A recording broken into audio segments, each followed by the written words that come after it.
आप स्टूडेंट्स कैसे हैं आप सब। आई होप कि आप बहुत अच्छे होंगे और ठीक होंगे।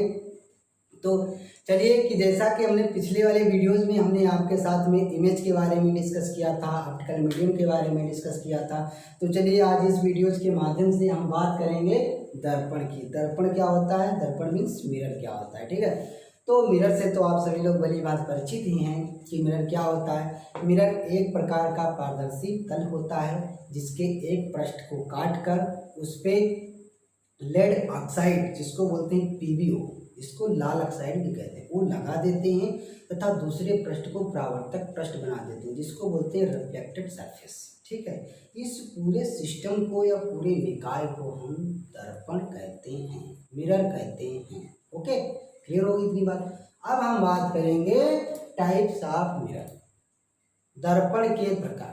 तो दर्पण के प्रकार हमारे दो प्रकार के होते हैं। Number 1 plane mirror, number 2 spherical mirror. तो प्लेन मिरर हमारा क्या होता है, समतल दर्पण। स्फेरिकल मिरर हमारा होता है गोलीय दर्पण। तो अब हम बात करेंगे समतल दर्पण के बारे में कि समतल दर्पण क्या होता है।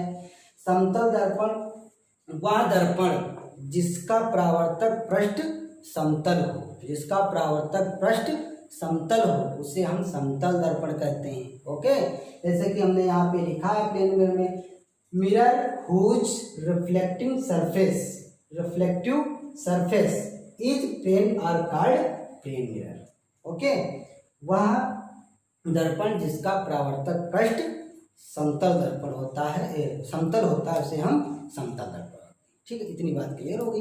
अब हम बात करेंगे समतल दर्पण द्वारा इमेज कैसे बनती है। ठीक है, इमेज जब हम बनाएंगे तभी इतने हम ये पॉइंट हम आपके साथ में डिस्कस करेंगे, तभी आपकी वीडियो अच्छी तरह से समझ में आएगी। तो आइए हम बात करते हैं कि समतल दर्पण द्वारा इमेज कैसे बनती है। तो जैसे कि आप यहाँ पे देख रहे होंगे कि ये जो हमारा दिख रहा है ये हमारा क्या है, प्रिंसिपल एक्सिस है। ये हमारा क्या है, एक प्रिंसिपल एक्सिस है। और ये जो हमारा रखा हुआ है ये हमारा क्या रखा हुआ है, प्लेन मिरर, जिसको बोलते हैं समतल दर्पण। और समतल दर्पण के सामने एक हम ऑब्जेक्ट रखते हैं। मान लीजिए हमारी एक ऑब्जेक्ट रख ली, ये ऑब्जेक्ट होगी, ये हमने एक ऑब्जेक्ट रखी। ऑब्जेक्ट चलो सही बनाते हैं, ऑब्जेक्ट हमने ये बना दी। ठीक, ऑब्जेक्ट हमने बनाई। ठीक, ऑब्जेक्ट के शीर्ष से और प्रिंसिपल एक्सिस के पैरेलल जब हम एक किरण इंसिडेंट करते हैं, किस पे इंसिडेंट करते हैं, प्लेन मिरर पे। किस पे इंसिडेंट करते हैं, प्लेन मिरर पे इंसिडेंट करते हैं, तो वह उसी माध्यम में रिफ्लेक्ट होकर उसी माध्यम में वापस लौट जाती है। आपने सभी ने देखा होगा कि अगर टार्च कोई अगर प्लेन सरफेस पे आप लगाते हैं तो वो रिफ्लेक्ट हो जाती है हमारी तरफ, फिर वापस आ जाती है, देखा होगा ना।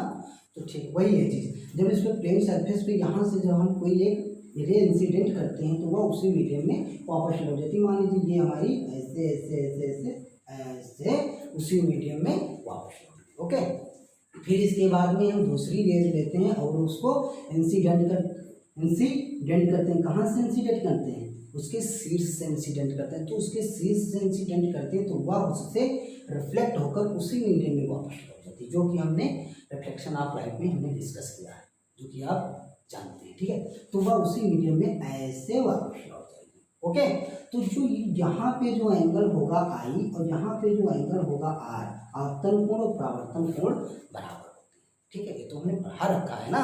तो यहाँ पे ये हो गया। ठीक है, तो अब यहाँ पे देखते हैं तो ये वाली जो हमारी रिफ्लेक्टेड रेज हैं ये कहीं पर जाकर मीट नहीं करेंगी।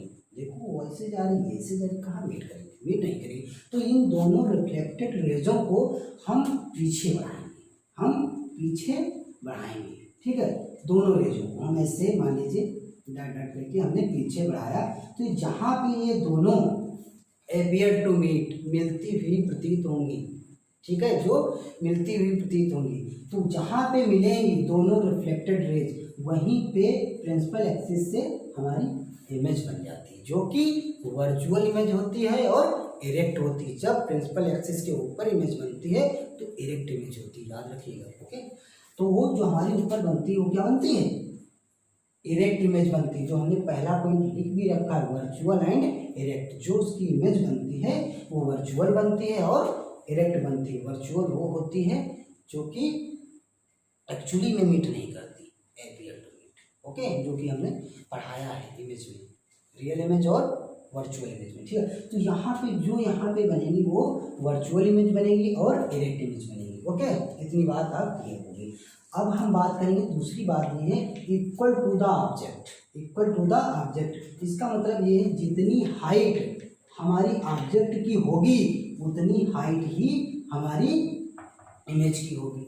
दोनों की जो हाइटें होंगी वो सेम होंगी। ओके, दूसरी हमारी प्रॉपर्टी ली है behind same distance as object. ये कह रहा है दर्पण से प्लेन मिरर से जितनी डिस्टेंस पे हमारी ऑब्जेक्ट होगी दर्पण से समतल दर्पण से उतनी ही डिस्टेंस पे हमारी इमेज होगी। यानी कि ये वाली डिस्टेंस अगर 5 है तो ये भी 5 मीटर होगी। तो टोटल मिला के अगर इमेज और ऑब्जेक्ट के बीच की अगर डिस्टेंस को हम पता करें तो कितनी हो जाएगी 10 मीटर हो जाएगी। ओके, तो ये वाली डिस्टेंस इक्वल होती हैं। ओके, अब हम बात करेंगे लेटरली इन्वर्टेड। लेटरली इन्वर्टेड का मतलब है उल्टा। मतलब जब हम कोई शीशे या मिरर में देखते हैं तो हमारा जो लेफ्ट वाला हैंड होता है वो राइट में दिखता है, जो राइट वाला होता है लेफ्ट में दिखता है। देखा होगा, तो एक कॉमन सी बात है, ना देखना तो एक बार देखना अपने घर पे ये होता है। ठीक है, जब कोई सी कॉपी किताबों पे कोई भी हमारी जो लेटर्स लिखे होते हैं जब हम उसको किससे देखते हैं समतल दर्पण से देखते हैं तो उसमें हमें उल्टे दिखाई देते हैं, है ना। जैसे कि आपने देखा होगा एम्बुलेंस पे लिखा होता है तो लेटरली इन्वर्टेड लिखा होता है, जो कि उल्टे लेटरों में लिखा होता है, वो चीज़ हमारी लेटरली इन्वर्टेड होती है। ओके, और अब हम यहाँ से अगर बात करें और एक बात सुनिए, और जो समतल दर्पण जो वो बनाता है, जो उसकी दूरी होती है वो कितनी होती है, अनंत होती है। फोकस दूरी जो होती है उसकी वो अनंत होती है, इन्फिनाइट होती है, ठीक, इन्फिनिटी होती है।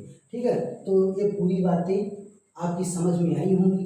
ठीक है, तो अब हम बात करेंगे आपके साथ में स्फेरिकल मिरर, गोली दर्पण क्या होता है। ठीक है, गोली दर्पण क्या होता है, वहाँ एक कांच का गोला होता है और उसको बीच से काट दिया जाता है तो उसके 2 पार्ट हो जाते हैं, और एक पार्ट पे चांदी का जब लेप लगा देते हैं या पॉलिश कर देते हैं या कलाई कर देते हैं तो उस पूरे निकाय को क्या कहते हैं, गोली दर्पण कहते हैं। उससे जो दर्पण बनता है उसे हम गोली दर्पण कहते हैं, या ये भी कह सकते हैं जिसका परावर्तक पृष्ठ गोली हो उसे हम गोली दर्पण कहते हैं। जैसे कि हमने यहाँ पे लिख रखा है mirror whose reflecting surface is curve, जिसका परावर्तक पृष्ठ कैसा होता है, गोली होता है, उसे हम गोली दर्पण कहते हैं। क्लियर होगी इतनी बात। अब हम बात करेंगे types of spherical mirror.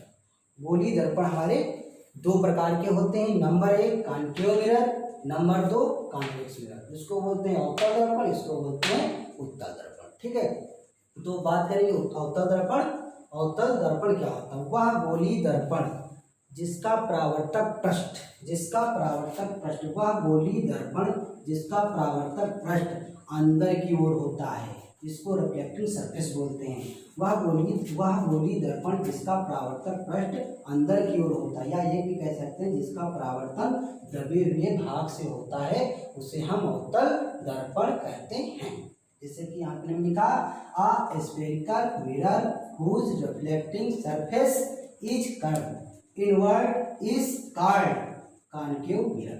Okay, इसको आल्सो कन्वर्जिंग मिरर, इसको कन्वर्जिंग मिरर भी कहते हैं। ओके, अब हम बात करेंगे कॉन्केव मिरर की। उत्तल दर्पण क्या होता है, उत्तल दर्पण वह गोली दर्पण जिसके परावर्तक पृष्ठ उभरे हुए भाग से होता है, जिसका परावर्तक पृष्ठ उभरे हुए भाग से होता है, जिसका परावर्तक पृष्ठ उभरे हुए भाग से होता है या उभरे हुए भाग से प्रकाश का परावर्तन होता है, तो उसे हम क्या कहते हैं, उत्तल दर्पण कहते हैं, कॉन्केव मिरर। जैसे कि हमने यहाँ पे लिखा है a spherical mirror whose reflecting surface is outward is called concave mirror, also diverging mirror, इसको डाइवर्जिंग मिरर भी कहते हैं। ठीक है, तो आप सभी को हमने जितनी भी चीज़ें बताई हैं और पढ़ाई हैं और डिस्कस की हैं तो आप सभी को समझ में आई होंगी। अगर नहीं समझ में आई हैं तो हमारे आप कमेंट बॉक्स में वहाँ से हमें सुझाव दे सकते हैं। ठीक है, और इंग्लिश मीडियम वाले यहाँ से नोट्स बनाते रहें और हिंदी मीडियम वाले जो बच्चे हैं वो हम जो बोलते हैं उस चीज़ को समझें, वहाँ से नोट्स बनाएं, नोट्स ज़रूर बनाएं। ठीक है, तो आज के लिए इतना ही। हम फिर आपको अगले वीडियोस में मिलते हैं। तब तक के लिए आप सब लोग पढ़ते रहिए। ठीक है। जय हिंद, जय भारत।